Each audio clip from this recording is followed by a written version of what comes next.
तो स्वागत है आपके चैनल एक्सप्लेन टू यू में। आज हम बात करेंगे ट्रायंगल चैप्टर के कंडीशन फॉर सिमिलरिटी के और 3 थ्योरम पर और कुछ क्वेश्चन को डिस्कस करेंगे जो ट्रायंगल पर बेस्ड होंगे। अगर आपने चैनल को सब्सक्राइब नहीं किया है तो चैनल को सब्सक्राइब करें और बेल आइकन को दबाना ना भूलें, जिससे ट्रायंगल और एनसीईआरटी क्लास 10th और 9th की वीडियो आपको मिलती रहे। चलते हैं आगे। तो आपसे कहा गया है ट्रायंगल ABC और ट्रायंगल DEF सिमिलर होने के लिए जो कंडीशन है वो ये है कि करस्पॉन्डिंग एंगल जैसे एंगल A एंगल D के बराबर होना चाहिए, एंगल B एंगल E के बराबर होना चाहिए और एंगल C एंगल F के। अगर ट्रायंगल ABC और ट्रायंगल DEF को हम कंसिडर करके चलते हैं तो चलिए देखते हैं। लिखते हैं एंगल A इक्वल होना चाहिए एंगल D के, एंगल B इक्वल होना चाहिए एंगल E के और एंगल C इक्वल होना चाहिए एंगल F के। फिर जो दूसरा कंडीशन है दोनों ट्रायंगल को सिमिलर दिखाने के लिए वो ये है करस्पॉन्डिंग साइड प्रोपोर्शनल होना चाहिए। तो अगर हम इन दोनों पहले साइड को लेते हैं तो यहाँ भी पहले दोनों साइड को लेंगे AB upon DE equal BC। अगर लास्ट का 2 साइड लेते हैं तो यहाँ लास्ट के 2 word EF equal AC upon DF। ये 2 कंडीशन हो गई जिस पर हम सिमिलरिटी की बात करेंगे। चलते हैं अपने 3 थ्योरम पर। तो देखते हैं एक थ्योरम 6.3। इसमें कहा गया है अगर 2 ट्रायंगल उनके करस्पॉन्डिंग एंगल क्या हो equal then their corresponding side are in the same ratio.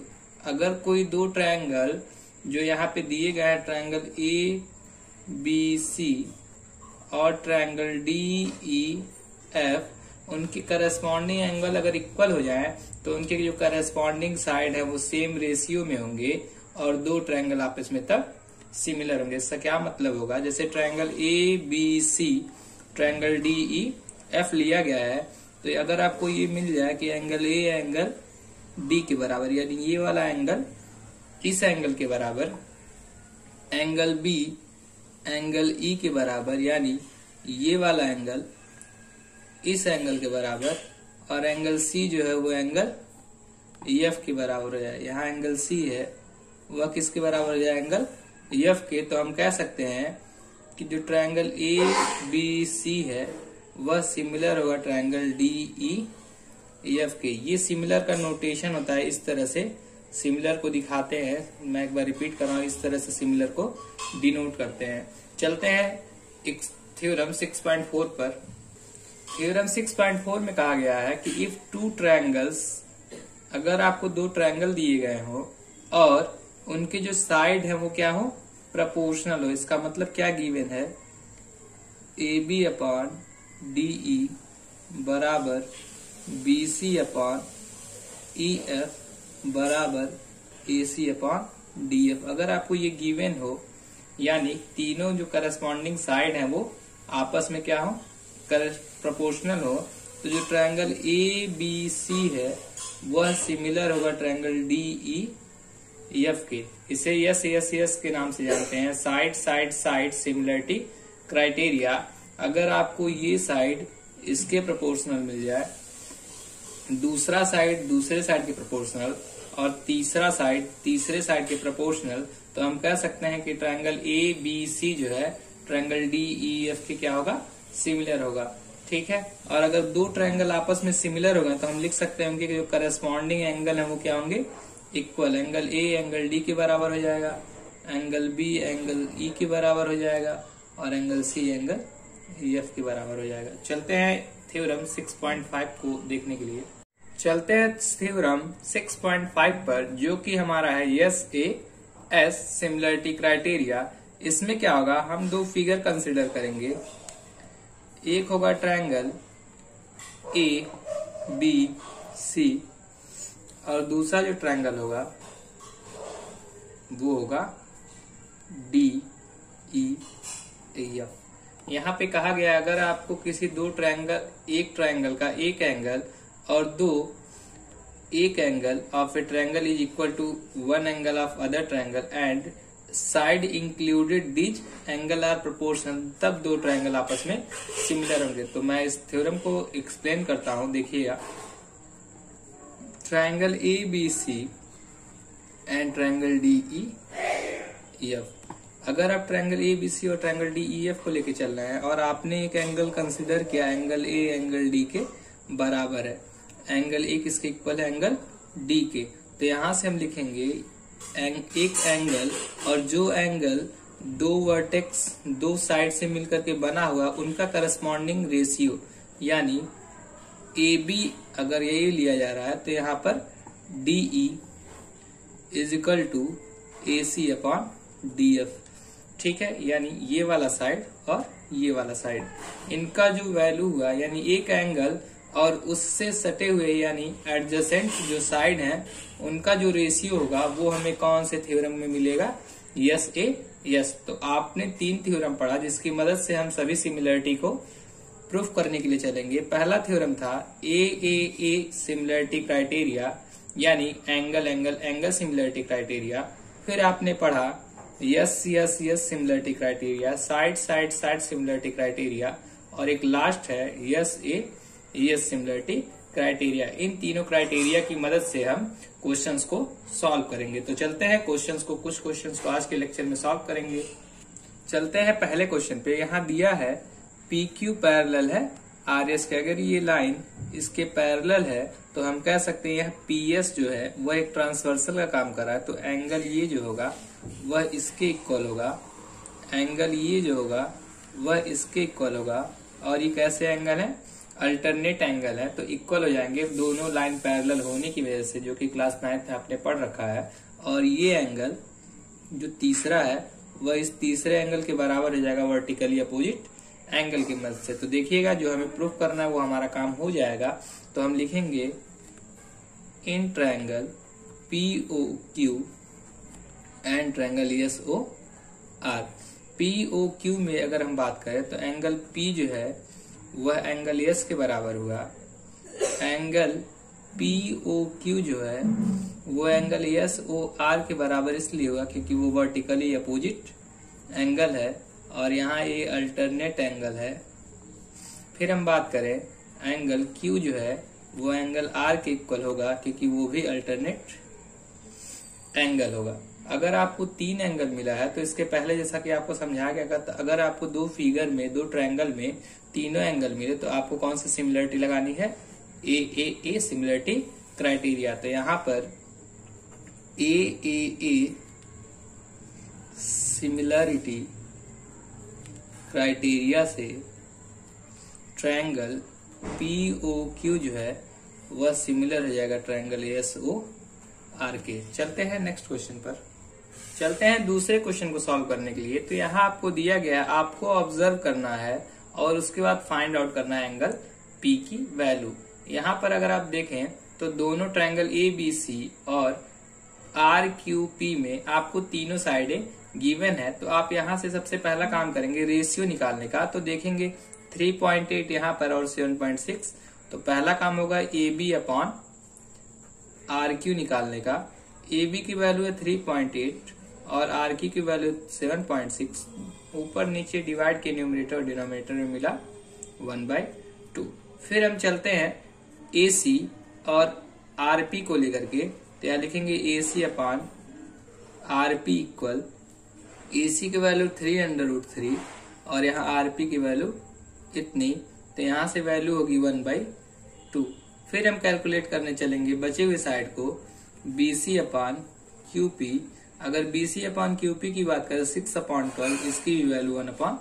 तो अगर हम देखें तो हमारा जो तीनों रेशियो है वो तीनों रेशियो एक दूसरे के बराबर है। तो हम कह सकते हैं ट्रायंगल ए बी सी जो है वह सिमिलर होगा ट्रायंगल ए बी सी कहा गया है। तो पहले ए बी अगर 3.8 है तो हम 7.6 वाला कंसिडर करेंगे, आर क्यू और पी, और ये किसकी मदद से हुआ है, तो यस सिमिलरिटी क्राइटेरिया की मदद से हुआ है सिमिलर। अगर 2 ट्रायंगल 2 फिगर आपस में सिमिलर हो गए तो हम कह सकते हैं उनके करस्पॉन्डिंग एंगल आपस में बराबर होंगे। तो एंगल ए जितना होगा उतना ही एंगल आर होगा। एंगल बी जितना होगा उतना ही एंगल क्यू होगा, और एंगल सी जितना होगा उतना ही एंगल। तो आपको पहले फिगर में एंगल ए की वैल्यू दी गई है 80, तो यहाँ पे जो एंगल आर होगा उसकी वैल्यू क्या हो जाएगी, ये इम्प्लाइज करेगा जो एंगल ए की वैल्यू थी वही एंगल आर की वैल्यू, तो यहाँ से आर हो गया 80 डिग्री। फिर हम बात करेंगे एंगल क्यू की, तो एंगल क्यू जो है एंगल बी के बराबर है, और यहाँ एंगल बी कितना है 60, और आपको पता करना है एंगल पी। तो देखिए तीनों एंगल का सम 180 होता है, 80 प्लस 60 140, तो यहाँ बचा कितना ये 40 डिग्री। तो यहाँ एंगल पी की जो वैल्यू होगी वो, जो कि आपको क्वेश्चन में फाइंड आउट करना था, आपको फाइंड आउट करना था एंगल पी की वैल्यू, और वो कितनी आ गई 40। चलते हैं अगले क्वेश्चन पर, चलते हैं नेक्स्ट क्वेश्चन पर। तो आपको प्रूव करना है कि एंगल ए जो है एंगल सी के बराबर है, एंगल बी जो है एंगल डी के बराबर। तो देखिएगा जो गिवन है वहां से कुछ काम करते हैं। O A dot O B, dot का मतलब यहाँ क्रॉस है, ओ सी गुड़े ओ डी। यहां से क्या करेंगे हम, O A upon O C equal O D upon O B लिख सकते हैं। अगर आप देखें तो ओ ए एक साइड इसका है और इसका रेशियो लिया हम ओ सी के साथ, फिर ओ डी एक साइड इसका है और उसका रेशियो लिया है ओ बी के साथ। और अगर आप ध्यान दें तो ये वाला एंगल इसके वर्टिकली अपोजिट है, तो इसलिए इक्वल होगा। तो यहाँ लिख सकते हैं एंगल ए ओ डी जो है वह इक्वल होगा एंगल ए ओ डी कहा गया, तो यहाँ सी ओ बी नाम लिया जाएगा। तो आप देखें तो यहाँ दो साइड और एक एंगल करस्पॉन्डिंग यहाँ इक्वल है, यहाँ करस्पॉन्डिंग साइड जो है प्रोपोर्शनल है और एक एंगल इक्वल है। तो यहाँ यस ए यस सिमिलरिटी क्राइटेरिया की मदद से हम कह सकते हैं जो ट्रायंगल है, ट्रायंगल कौन सा ए ओ डी जो है वह सिमिलर हो जाएगा ट्रायंगल सी ओ बी के। अगर ऐसा होता है तो हम कह सकते हैं सीधे सीधे तौर पर, अगर दो ट्रायंगल आपस में सिमिलर होते हैं तो उनके करस्पॉन्डिंग एंगल क्या होते हैं, इक्वल होते हैं। तो यहाँ से लिख सकते हैं angle A O D equal angle C O B. दूसरी बात लिख सकते हैं angle A equal angle C, यानी जो ये एंगल होगा वो ये एंगल के बराबर होगा, और angle D equal angle B, यानी जो ये वाला एंगल होगा वो किसके बराबर होगा, इस वाले एंगल के। चलते हैं आज के लेक्चर के लास्ट क्वेश्चन पर, चलते हैं आखिरी प्रश्न पर। कहा गया एक लड़की जो है जिसका हाइट 90 सेंटीमीटर है, वह दूर जा रही है कहां से, एक लैंप पोस्ट से, किस स्पीड से 1.2 मीटर पर सेकेंड।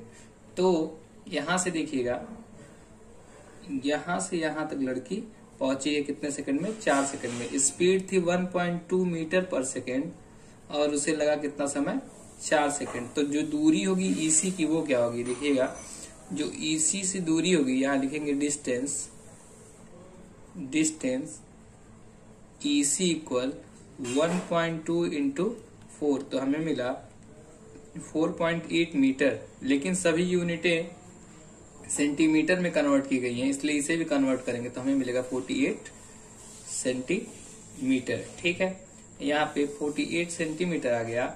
इसके बाद बात करते हैं सॉरी एक सेकेंड, 480 सेंटीमीटर आ गया। अब देखिएगा हम चलते हैं ट्रायंगल ए सी बी में और ट्रायंगल ए ई डी में। अगर हम दिखा ले जाए ए सी बी सिमिलर है ए ई डी के, तो हमारा काम आसान हो जाएगा। तो देखिएगा जो लड़की है और जो लैंप पोस्ट है ये दोनों बेस पर परपेंडिकुलर होंगे, यानी यहाँ भी 90 डिग्री बनेगा और यहाँ भी 90 डिग्री। तो हम यहाँ से लिख सकते हैं जो हमारा एंगल ए सी बी है वह इक्वल होगा ए ई डी के, और वो हो जाएगा एक एंगल 90। और अगर हम ट्रायंगल देखें ए सी बी और ट्रायंगल ए ई डी में, तो एंगल ए कॉमन होगा जो कि इक्वल हो जाएगा। यहाँ से लिख सकते हैं एंगल ए के बराबर होगा, और यहाँ लिख सकते हैं कॉमन होने की वजह से। और अगर आपको किसी दो ट्रायंगल के दो एंगल आपस में इक्वल मिल गए तो यहाँ से ए सिमिलरिटी क्राइटेरिया से हम बता सकते हैं ए सी बी जो है वह सिमिलर होगा ट्रायंगल ए ई डी के। ठीक है, अब यहां से हम लिख सकते हैं क्या, देखिएगा यहां से हम लिख सकते हैं A C upon AE equal CB upon DE। क्यों ऐसा लिख रहे हैं देखिएगा, AC का जो दूरी है हम वह कंसिडर कर लेंगे x है, यहां से AC की दूरी है x, ठीक है। और आपको यहां से यहां तक की दूरी पता है, EC की दूरी आपने अभी निकाल रखा है 480, तो वहां से हमारा काम आसान हो जाएगा। देखिएगा AC की वैल्यू है x, AE की वैल्यू अगर आप देखें AE जो है वह AC प्लस EC होगा। AC है x और EC की वैल्यू थी 480 इज इक्वल टू CB की वैल्यू है 90 सेंटीमीटर और DE की वैल्यू है 360। यहां से हम आगे चलेंगे तो हमारा काम होगा आसान, और वो होगा क्या देखिएगा, ऊपर नीचे यहाँ न्यूमरेटर और डिनोमिनेटर कट होगा तो यहाँ 4 आएगा 1/4। इसके बाद हम क्रॉस मल्टीप्लीकेशन करेंगे। क्रॉस मल्टीप्लीकेशन करने के बाद होगा क्या, 4x equal x plus 480, 4x minus x equal to 480, 4x में से 1x माइनस करेंगे तो यहाँ होगा 3x इक्वल टू 480, और 3 से जब हम डिवाइड करेंगे तो हमें मिलेगा 480 डिवाइडेड बाई 3, x की वैल्यू मिली 160 सेंटीमीटर। अगर आप इसको चाहें तो कन्वर्ट कर सकते हैं मीटर में, तो वो होगा 1.6 मीटर। मिलते हैं नए वीडियो में।